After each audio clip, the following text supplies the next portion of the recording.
Kipling book is very dark and very mysterious and a terrific book. But I think Walt was very, very canny in wanting to go a completely different direction with it. It's possibly, I think, the most bright and breezy, freewheeling, happy-go-lucky, upbeat of all Disney's movies. It bears very little resemblance to the original Rudyard Kipling, but I don't think that's what Walt wanted. Walt always wanted things that had characters in them that engaged the audience, and I think this film delivers in spades that way. Sometimes a storyline that's too complicated can get in the way. And Jungle Book had the simplest storyline ever. I don't want to go back to the man village. The storyline didn't get in the way of the characters. Is the beauty of that little picture. I want to be like you. I want can learn to be like someone like me. That. Since this was the last film, the last feature that Walt was really involved with, I think his stamp is on the strength of the personalities. I think that's what really shines through more than anything else. It's not the flashiest story they did. It's not the most grand artistically, but I don't think that there's ever been a better showcase for character animation. One of the things Walt Disney always remarked over and over again in story meetings was, we've got some great characters here, we've got some great personalities. I want you guys to take advantage. And I recall Walt's words, he said, give me some good stuff. A lot of putting personality into animated characters comes from the design, obviously. And they had Ken Anderson on the Jungle Book, who did these incredible first-pass sketches at the designs for these characters. Ken Anderson started out as a trained architect, came to the studio in the 1930s, got some difficult assignments. There's the three little kittens. There's a scene where they're running through a room, and he animated this entire floor, turning in perspective. It's an enormously difficult assignment. Whenever they started on a project, they would go to Ken to come up with some ideas for character designs and props, settings. Ken was just a master at coming up with a quick statement that read a certain kind of personality. There's a drawing that he did of Shere Khan where he just looks incredibly haughty and he's got this nose stuck up in the air and his chin sticking out. Could it be possible that you don't know who I am? Jungle Book came at a very interesting point in the evolution of animation at Disney. Walt, in some ways, knighted a group of artists all at the ultimate pinnacle of their career. Woolie Reitherman, who was also one of Walt's 9 old men, was the director. He was this very weathered pilot who was also an animator and then went into the service during World War II. Woolie had been a transport pilot in the China, Burma, India theater.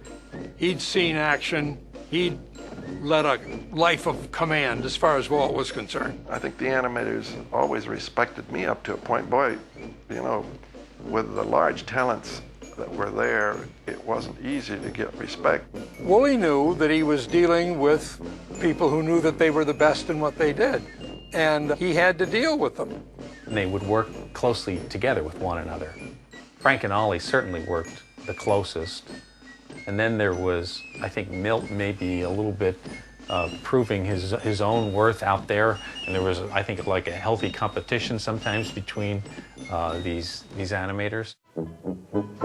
Milt Kahl is all over this movie in every possible way, and he is really the animator's animator. His draftsmanship is brilliant.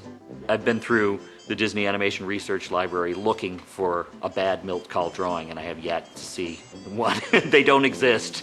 I give up. The guy was flawless. Milt Kahl was doing a lot of animation on all the characters to sort of set them up, and then they would pass it off to the other animators. Say, okay, this is it. Now go do it. This is just a little example of how you can see how they work together. This is from a scene by Frank Thomas, and then it's pretty loose. Not all the details are worked out. So Frank asked Milt to help him out with it, and when you line them up, you can see how sensitively Milt really helped him with that upshot. And the anatomy overall made him a little wider. But I love doing this because You can see the teamwork in something like this. I'm talking about like a big bear.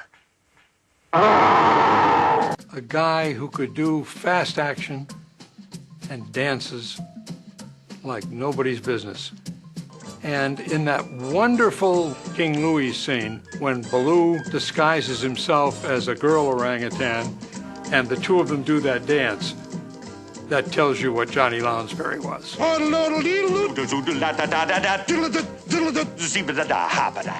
think in a way the heart of the film rests on the work of two animators, which is Frank Thomas and Ollie Johnston, because together, Frank and Ollie, two best friends themselves, who'd worked with Disney for many years. They animated roughly half the movie between the two of them over the course of a very short span of time. Even their name is like one name, Frank and Ollie, and their offices were right next to each other. You would always see them in each other's office talking about an idea. These drawings follow the section here where... That looks good. He's got his Yeah, he's hopping up and down. They said, keep it loose now. Be real loose. It seemed like they developed this way of thinking that really went back all the way to when they started here at the studio. The two of them met when they were 19 years old.